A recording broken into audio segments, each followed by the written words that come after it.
Assalamualaikum dan salam sejahtera. Saya Nazri Kaha. Ini Agenda Awani. Semalam Yang Amat Perdana Menteri melancarkan membangun Malaysia Madani, satu konsep yang bukan asing kalau mereka yang dekat dengan perjuangan Datuk Seri Anwar Ibrahim. Gagasan yang bukan baru diangkat oleh beliau tetapi seringkali diungkapkan ketika beliau menjadi pemimpin pelajar hinggalah terakhir sebagai timbalan Perdana Menteri dan juga Menteri Kewangan pada 1990-an. Dan selepas itu apabila beliau berada di penjara dan menjadi ketua pembangkang, gagasan ini seringkali juga diangkat setiap kali perjumpaan dengan pemimpin politik dan juga rakan-rakan yang sealiran dengan beliau. Jadi apabila membangun Malaysia Madani dilancarkan secara rasmi semalam, ramai yang beranggapan akronim itu tidak sesuai. Yang menjadi perdebatan di media sosial dan yang dibualkan, nampak asing sangat apa yang dimaksudkan dengan Madani dengan akronim yang diberikan tumpuan. Tetapi bagi mereka yang dekat, bagi mereka yang melihat secara keseluruhan naskah ataupun konsep gagasan Madani, substance ataupun kandungan serta naratif itu sebenarnya yang perlu diangkat. Jadi untuk melihat perkara ini, supaya gagasan membangun Malaysia Madani ini tidak hanya menjadi sebahagian daripada kekuatan Perdana Menteri ke-10 ataupun hanya menjadi slogan bagi pendukung beliau, tetapi bagaimana ia boleh menjadi satu naskah ataupun satu gagasan yang hidup dalam setiap polisi kerajaan yang mungkin berbeza pendekatannya berbanding slogan ataupun gagasan Perdana Menteri ataupun pemimpin yang sebelum ini. Jadi untuk melihat perkara ini, saudara Idinku, fellow kanan ISIS dan juga pengasas pusaka bersama dengan saudara Faizal Abdul Aziz, Presiden Angkatan Belia Islam Malaysia, sudah pun bersedia melalui Google Meet bersama saya pada malam ini. Assalamualaikum Faizal dan juga apa khabar Aidin?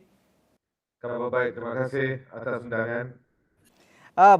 Bagi permulaan untuk melihat gagasan membangun Malaysia Madani ini, bagi Idin sendiri yang mungkin sentiasa melihat secara dekat perjuangan Datuk Seri Anwar dan juga Madani, sebenarnya bukan asing bagi kita juga apabila mengangkat pergerakan masyarakat sivil ataupun terjemahan daripada bahasa Arab itu merupakan berkaitan dengan peradaban. Jadi adakah membangun Malaysia Madani ini sebagai satu gagasan secara peribadi pada Idin sesuai dijadikan sebagai satu gagasan ataupun satu tema bagi pentadbiran Datuk Seri Anwar Ibrahim, ataupun nantilah dulu selesaikan isu-isu yang mendesak kerajaan dan rakyat seperti kos sara hidup, isu berkaitan dengan gaji yang tidak naik, berkaitan dengan perpecahan masyarakat yang pelbagai kaum ini dan sebagainya. Pandangan Idin?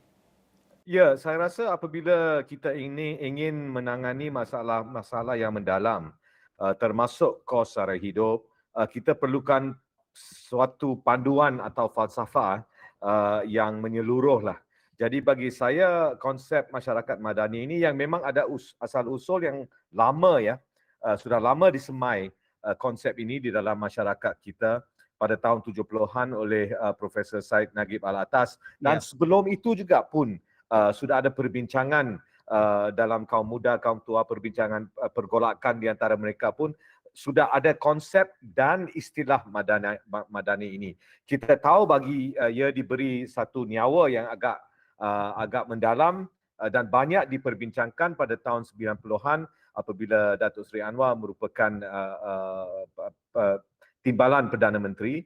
Tetapi bagi saya soal falsafah ini tidak boleh diasingkan lah daripada masalah-masalah dan hakikat seperti kos sara hidup dan sebagainya. Kita memerlukan satu panduan dan masyarakat madani saya rasa ungkapannya mengambil tahu juga asal usul kenegaraan bangsa Malaysia ini, dan dengan itu ia boleh juga memupuk satu kenangan lah.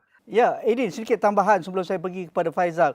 Adakah ia perlu dijadikan sebagai satu gagasan ataupun satu kandungan yang hidup berbanding hanya menjadi satu lagi slogan kosong? Kerana Berbanding slogan-slogan sebelum ini, Satu Malaysia, Islam Hadari ataupun Keluarga Malaysia dan sebagainya, rakyat seolah menjadikan ia sebagai satu benda yang cynical. Kerana kita tidak boleh pukul ratalah, tidak ramai di kalangan rakyat kita yang membaca, yang melihat kandungan dan juga memahami substance. Tetapi majoritinya hanya melihat dari sudut kulit, dari slogan yang tertera di kaca TV ataupun dari sosial media. Jadi sekali lagi apabila kick off semalam seolah-olah disamakan slogan Madani, membangun Madani ini bersama dengan slogan-slogan terdahulu. Jadi bagaimana kita dapat mengelakkan ini terus berlaku?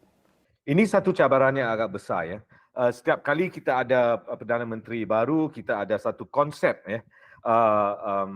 Dan satu slogan, dan sudah pun kita sampai ke satu tahap apabila masyarakat menganggap diri kita sebagai masyarakat yang penuh dengan slogan dan tanpa isi dan tanpa intipati lah.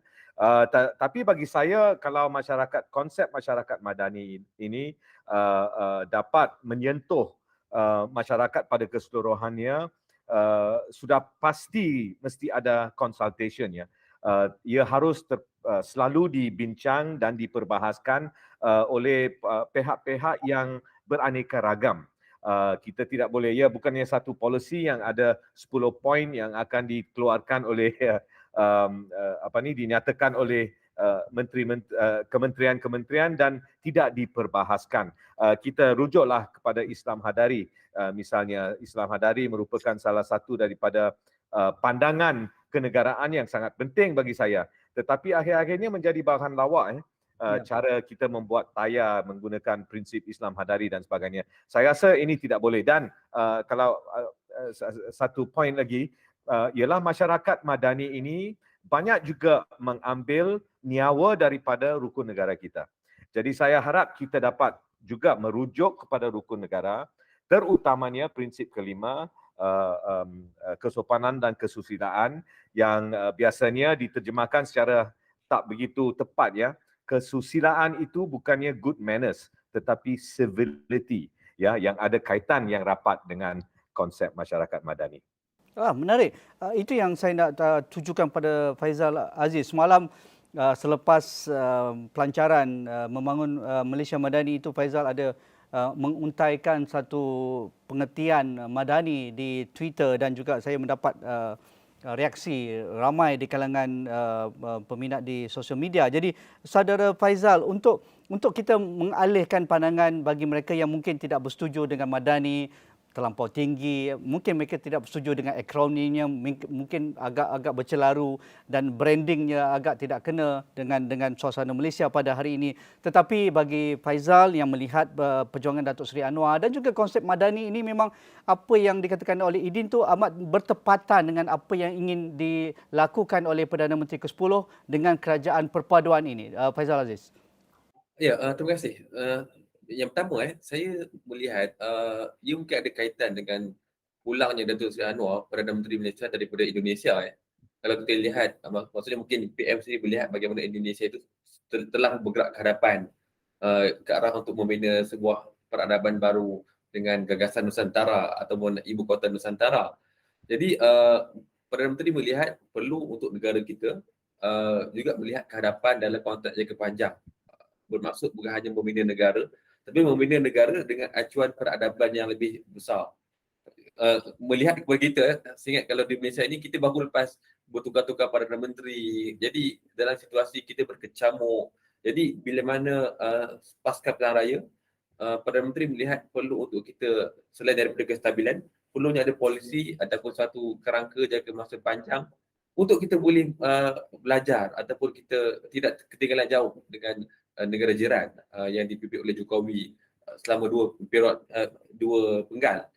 Jadi itu yang kalau kita melihat dalam konteks Madani ini, mungkin sebelum saya sentuh tentang akronim, di satu istilah yang besar juga disebut oleh saudara Aidin, malah Ibn Khaldun, Al-Farabi, malah tokoh Habib Arwah Sri Fadil pernah membentangkan kerja Madani di UKM dulu.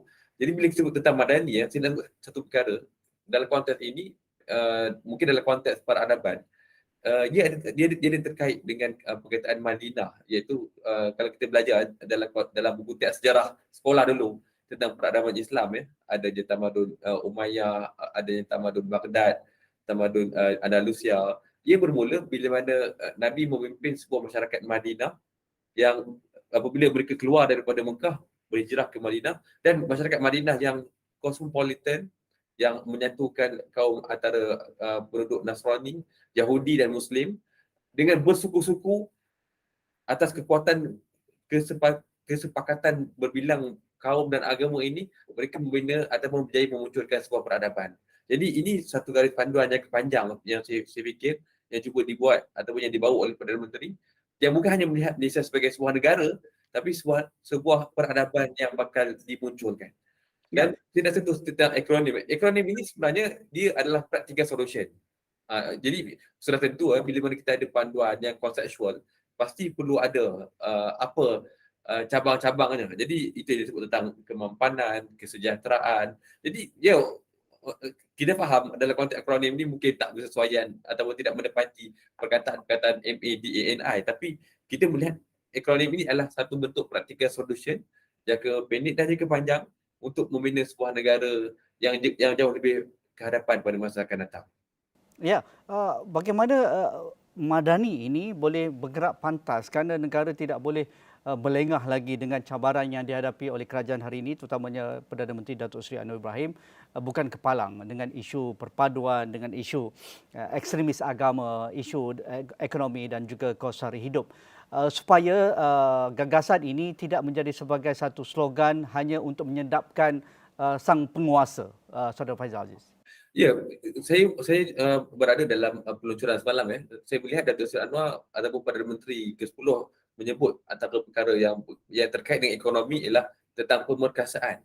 Disebut tentang syndrome of dependency. Sebenarnya kalau kita nak membina sebuah peradaban ataupun sebuah masyarakat yang merdeka itu, kita harus merdekakan dalam konteks ekonominya. Kita tidak boleh lagi bersama dalam kebekuan yang lampau. Orang politik memegang rakyat dengan memberikan duit. Bila setiap kali 5 tahun bagi duit, setiap 5 tahun bagi duit, membiarkan mereka ni melarat. Jadi pemerkasaan itu penting, ataupun kita sebut tentang pemberdayaan. Malah kalau saya ulang balik dalam konteks sejarah, masyarakat Madinah itu yang Allah sebut allazina immakannahu fil ard. Mereka ini berada di Mekah dalam keadaan situasi sulit, dihina, dicerca, dizalimi, ditindas. Tapi bila mana mereka berhijrah ke Madinah, mereka ini diberikan pemberdayaan.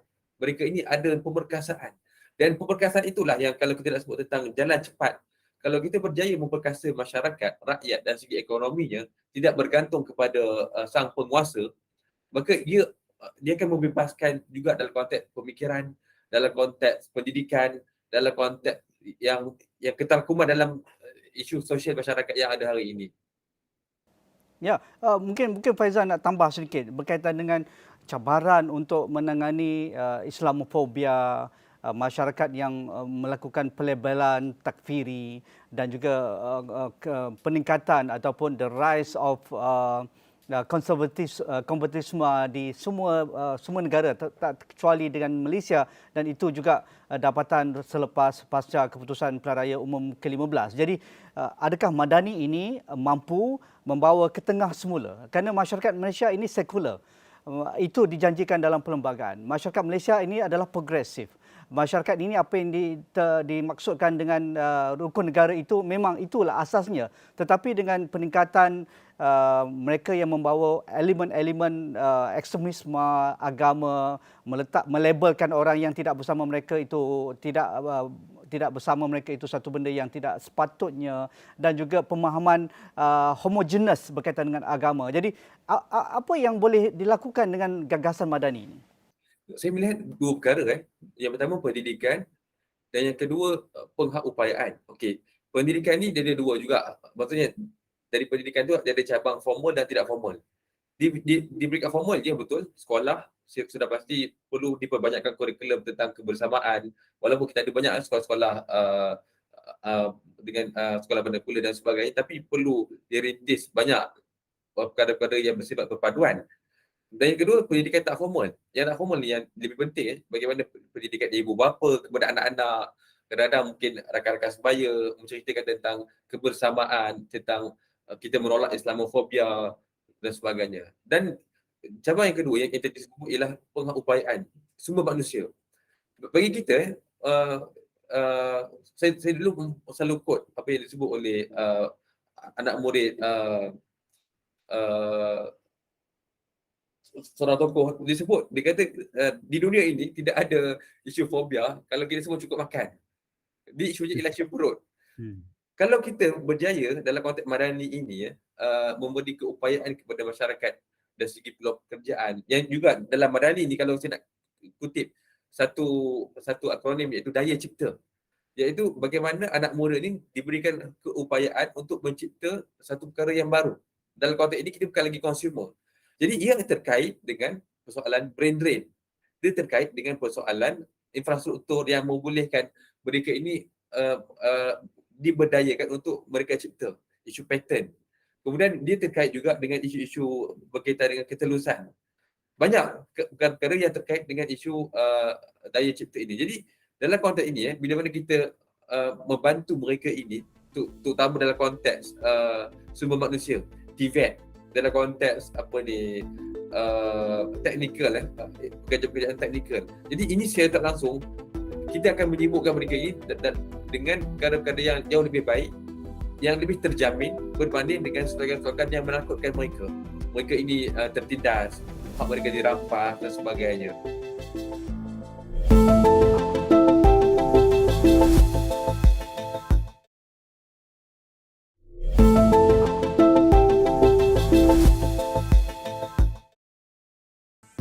Ya, menarik. Idin, dari aspek itu dalam konsep ini juga diangkat hal mengangkat keilmuan, prinsip demokrasi, perpaduan dan kebebasan menjadi bumbung untuk gagasan Madani ini.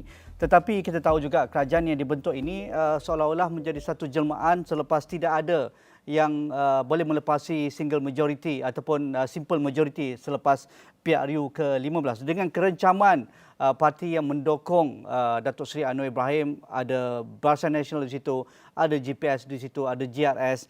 Bagaimana gagasan ini ataupun pandangan ini perlu disahut oleh semua pemegang taruh, terutamanya barisan kabinet, pentadbir awam, kerana seringkali gagasan yang hebat tetapi tidak disahut dengan cara pendekatan, dengan polisi dan juga dasar, ia hanya akan menjadi satu kata pun ejekan masyarakat.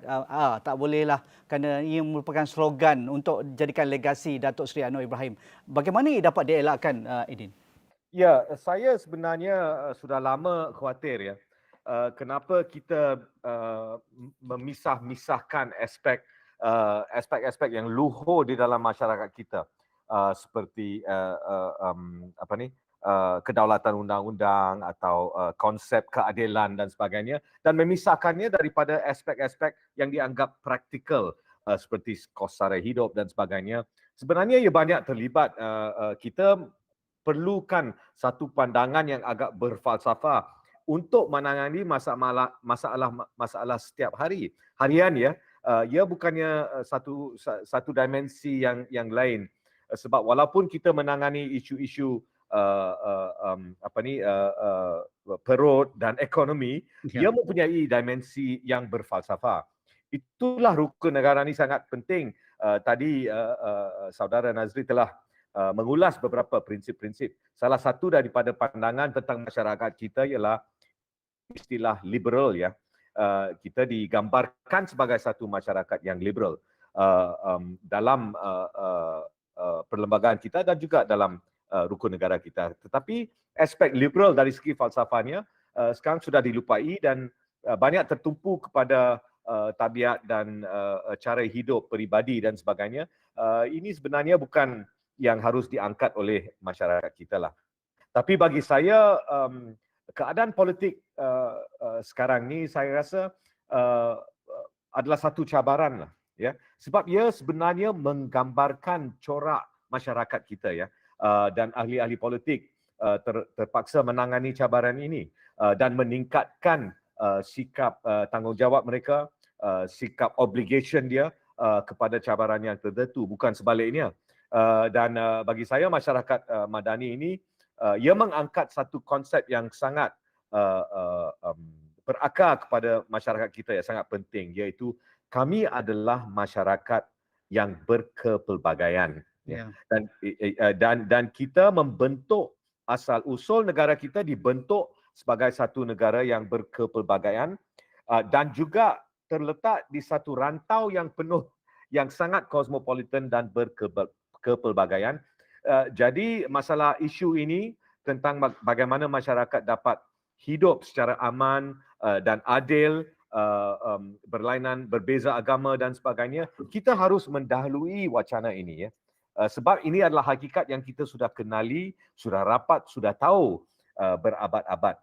Jadi saya haraplah masyarakat madani konsep ini akan ditarik ke haluan itu, perbicaraan akan ke haluan itu, dan ia banyak melibatkan pendidikan khalayak ramai ya. Bukan pendidikan formal saja, tetapi pendidikan khalayak ramai, public education. Media memainkan peranan yang sangat penting dalam usaha ini, dan saya harap juga masyarakat madani boleh membawa kita kembali untuk mengkaji dan mengenang kembali asal usul kenegaraan kita ya. Yang bahan-bahannya banyak, tetapi perbicaraannya sangat tersentak dan tidak begitu mendalam lah.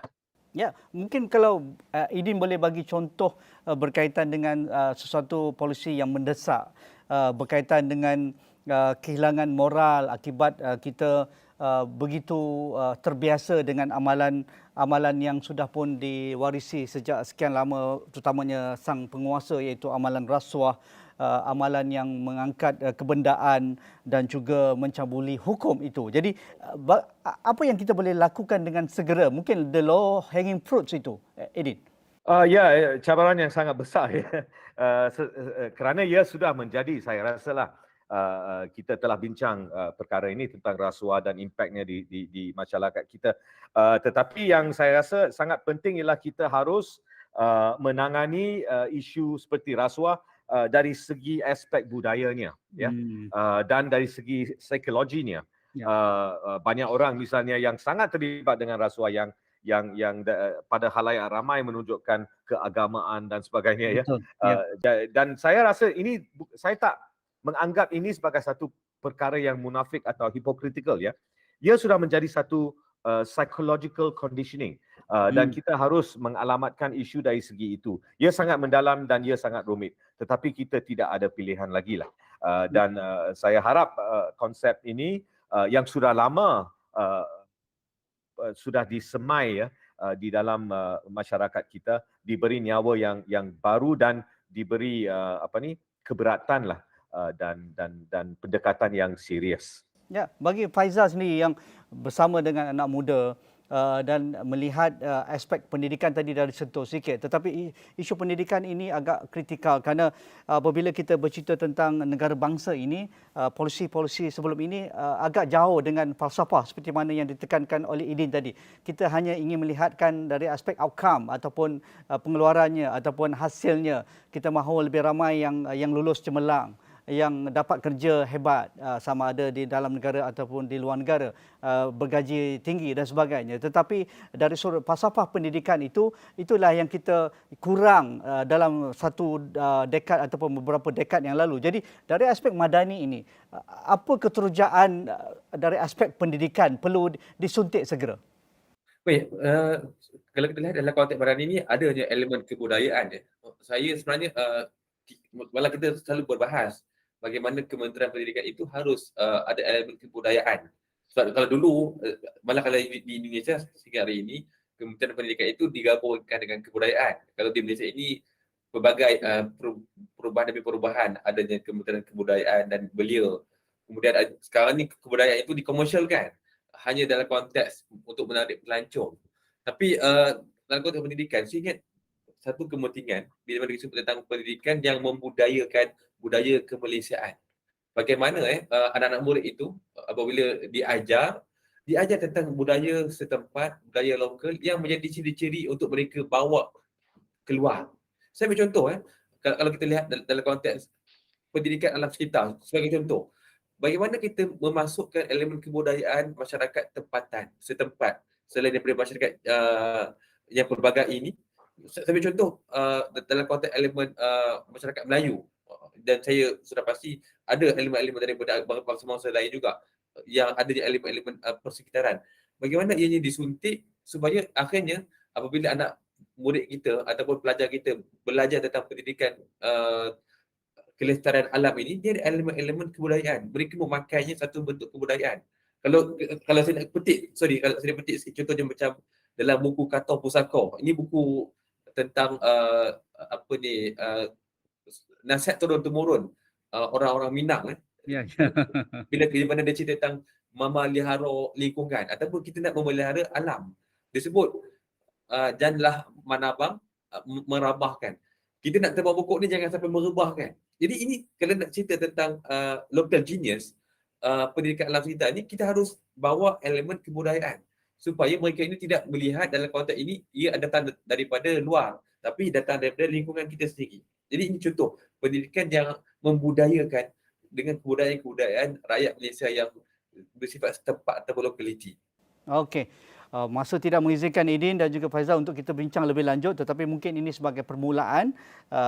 Asrawani akan mencetuskan lebih banyak wacana ini di semua platform Asrawani, sama ada dalam program Bual Bicara ataupun program-program Bual Berita dan sebagainya. Terima kasih Aidin Khoo, Fellow Kanan ISIS dan juga pengasas pusaka. Begitu juga saudara Faizal Aziz, Presiden ABIM, dengan masa yang diberikan kita berbincang berkaitan dengan membangun Malaysia Madani. Sekian sahaja bersama saya Nazrika. Assalamualaikum, kita jumpa lagi.